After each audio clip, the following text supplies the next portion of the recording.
Tila naging painit ng painit ang issue tungkol sa dating Dabarkads na si Ann Juliana matapos magsalita sa publiko ang dati nitong co-host na si Alan Kay. Unang ibinahagi ni Alan ang kanyang hinanakit dahil lahat di umanong pambibentang nito kay Senator Tito Sotto ay puro kasinungalingan at walang katotohanan.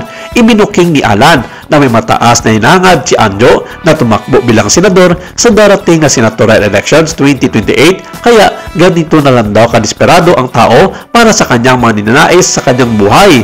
Una kasing sinabi ni Anjo noon na magiging tapat siyang senador at hindi magnanakaw kung sakaling pagbibigyan niya ang mga kailangan ng taong bayan na tumakbo sa isa sa mga matataas na posisyon sa gobyerno. Tao na raw ang nagpupumilit sa kanya na tumakbo bilang pagkasenador dahil ayon kay Anjo, nakikita raw ng taong bayan ang kanyang tapat at tunay na hangaring magserbisyo sa taong bayan sa hinaharap.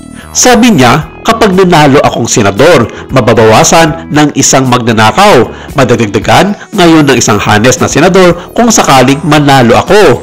Pinagtawanan lamang ito ni Alan Kay noon at nabigla nga raw siya sa sinabi ng aktor-komedyan at ayon sa kanya, wala namang problema daw sa kanilang Dabarkads family ang mga magagandang hangarin na ito ni Ann Juliana para sa taong bayan at sa bansang Pilipinas.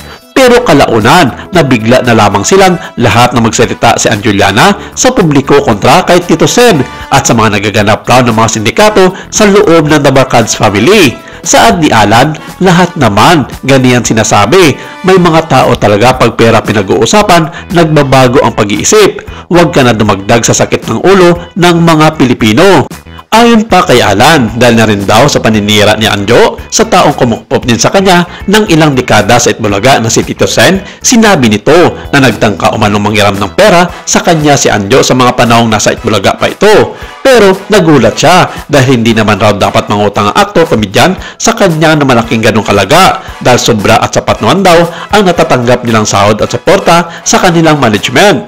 Dagdag pa raw dito ang mga quarterly bonus na natatanggap nila kay Bossing Vic na ayon kay Alan, sapat na nito para mabuhay na marangya ang bawat pamilya na katulad ni Ann Juliana. Sabi niya, kinausap siya noon ni Anjo na manghiram ng halos 2 milyon pesos na ayon kay Alan, hindi niya raw pinagbigyan ng aktor sa kadahilanang may nababalitaan na siya sa kanyang mga kapwa co-host at mga staff ng Itbulaga na marami na rin daw utang itong si Anjo, kina Bossing at Tito Sen na hindi pa nababayaran sa mga panahong iyon.